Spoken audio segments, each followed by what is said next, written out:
Concrete and glass and steel. Why, it was like money in the bank. More machines, more jobs. 36 million more men at work in the last 70 years. 18 new industries in the country. Millions of new jobs. Automobiles, gas, radio. Men wanted. Men wanted. Well, what about the men? That's a complicated question. Sometimes the change was slow. Machinery didn't always disturb our lives. The old jobs went, there was trouble, but we got new jobs. Take Russell, for example. Used to make carriages. Lived next door to me a good many years. He took to making parts for engines. A man with skilled hands like Tom can turn them to another trade, if the work is not too far different. Even the older men had not so much trouble as you'd think. Some machines needed skilled men, almost as many as before. And this work was easier on the back.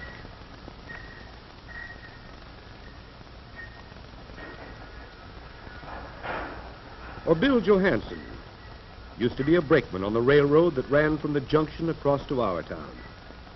Now there's a bus runs right alongside the old track. He was out of work about 6 months. Now he's turning out parts for diesel engines.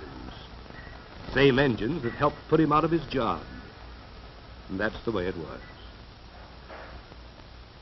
And machines like this, machine looms, came in pretty gradually. Everybody knew they were coming. Times were good. Men had a chance to look around, move to another state, move into our town, because they heard about our new luck. The steel rolling mill, 3,000 jobs. Had to have skill, had to have strong arms and hard nerves. There it was. Money for 3,000 families. The machines brought life to our town.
Good times make good Christmas. Big payrolls from the steel mill, the engine plant, the weaving mill. Plenty of money in town, and it went to buy food and clothes. The same all over the country. Machines making cheaper goods and more of them, and new kinds of products. Quite a few new stores, too. A lot of the young people got selling jobs in those stores and clerical jobs in the offices. Not so long ago, either. My own youngest daughter got married. A Christmas marriage. Rang all the church bells in town. We thought prosperity would last forever. We were able to buy good products shipped from other industrial towns, from everywhere in the U.S., and we shipped our goods in return. The wheels kept going around.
Then the wheels stopped.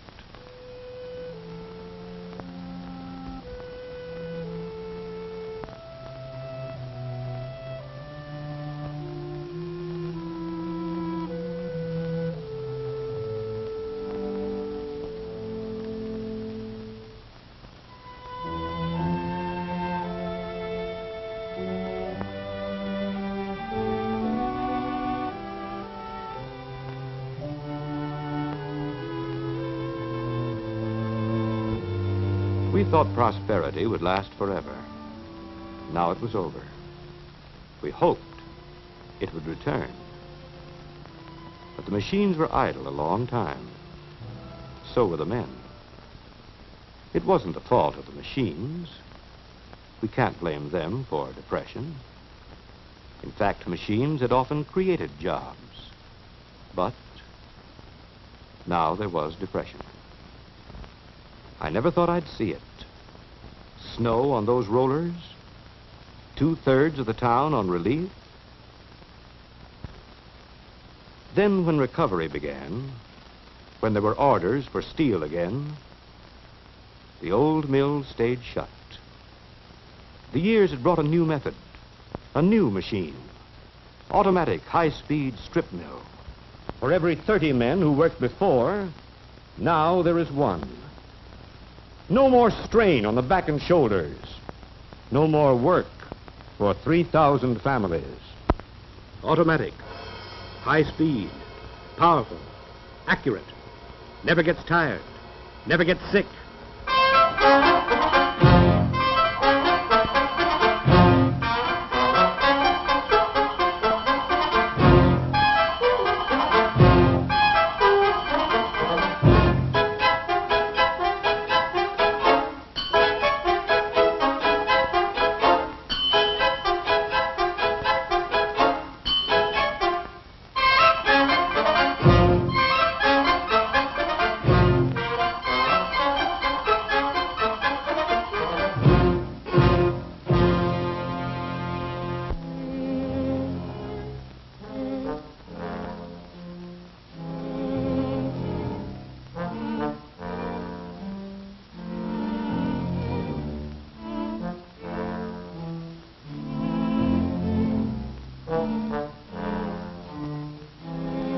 What am I going home for?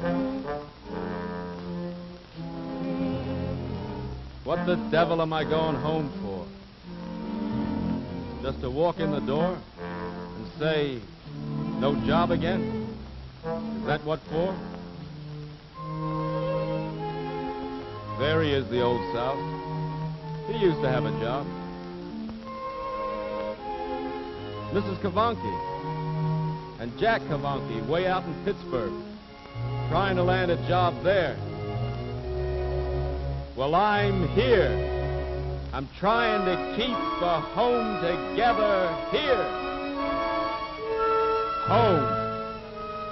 nice home. We gotta get out of this dump soon.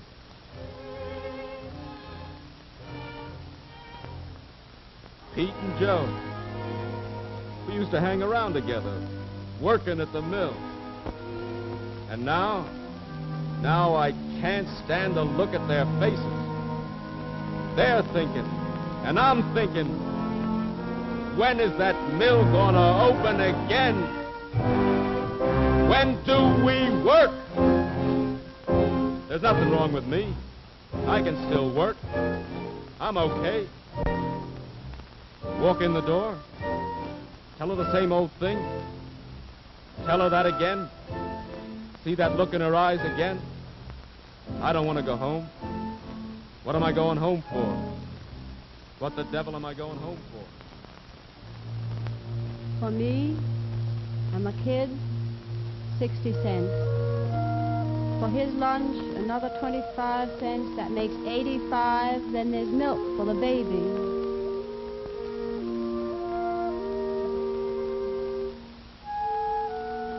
I knew it. All right. Don't let him see nothing. Sit down. Give him his dinner. This ain't anything sudden. It happens every day. And if I said today it'll be different, today you'll come back and tell me, oh, well, forget it. Where was I? 85 and 20 cents from $1.10 leaves. What does it leave? You add up the pennies, finding there's always just not enough. So far you can eat, and over your head is some kind of roof. And then you ask yourself, how long? What happens after all you saved is gone? Is he scared too? Look how soft are his hands from not working so long. Oh, far away, there's a place with work and joy and cheer. Far away, oh, far away from here. In my dream, some fine day we'll go away from here. Some fine day, but not now. The dreaming ends somehow, with never here or now.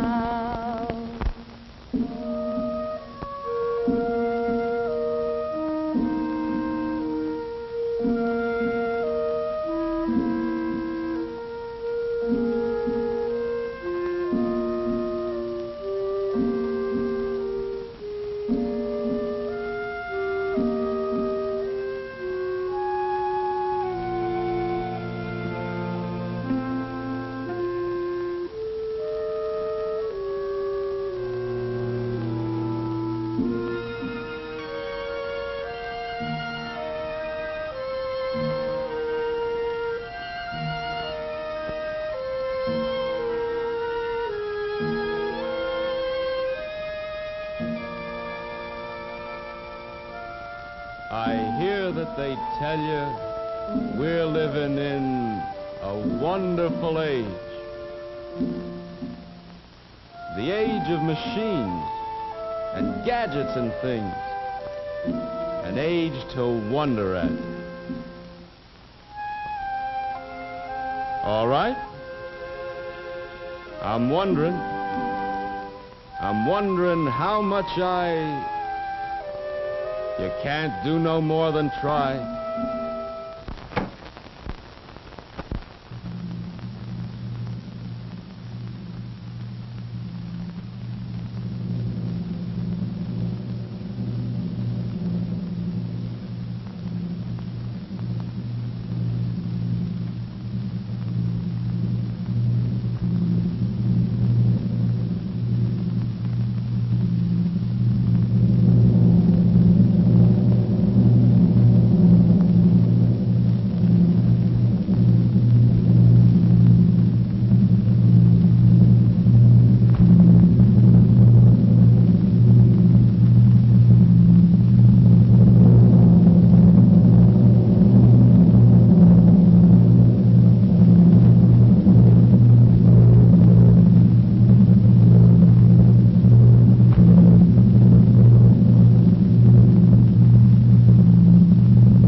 As long as the old mill was there, we'd kept on hoping. We'd kept our eyes on it. Maybe they'll reopen, maybe next month. But when they cut those smokestacks out of the sky, we had nothing to look at anymore. Decent, fine workmen, every one of them. Their hands were trained, but now that training is no good. They're no more than unskilled men until they learn a new skill. But why? We're all good men here, and we know our jobs. Why are we finished? Because the strip mills can make the steel cheaper. They can make it cheaper, but they can't make it as good. They can make it as good and cheaper and faster. That's what these new machines are like. But what good are the machines if they throw us out of work? Labor-saving machines can make more goods for more people. But the machines have come so fast that the displaced workers have not been able to learn new skills and find other jobs. Why should these men be thrown away as if they were obsolete, as if they were broken machines? I'm only 25 years old. I'm not obsolete. Maybe we could get them to bring some new factories into the city. I'm a steel worker. I worked in a mill 20 years. I couldn't go to work making radios or refrigerators if I did get a job. It's the same way with millions of trained men. It hit our town hard and sudden. But it's not a local problem, not these days. Our town by itself can't feed these men, can't afford to retrain them. It's a bigger thing than one mayor in one town can possibly handle. It's a national problem. A man may be through at his old occupation, but he still can be trained for another job. In the last 10 years, we've let our reservoir of skill run seriously low. Millions of workers have been idle in each of these 10 years. That means millions of man-years of work experience lost, of skills allowed to rust. We've needed a retraining program for a long time. Industries need machinists, mechanics, skilled workers of every kind. Methods change, all right. Let's train the men for new jobs. Let's teach them versatile skills.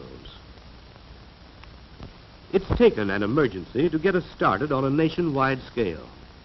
But what we learned this year about the problem, about teaching new skills to displaced workers, can help a peacetime economy as well as national defense. We need trained men more than ever today. Schools in our town and hundreds of others are training men for new jobs. The men who worked in the old steel mill can learn to handle lathes and drills. The men who knew one operation can be trained for a wider usefulness. We're meeting a crisis now. Government and industry are working together to retrain these men. When the crisis is past, let's remember what we've learned. New automatic processes will keep on coming. We need them. But let's keep the workers up to date. Let's keep their skills as modern as the new machines.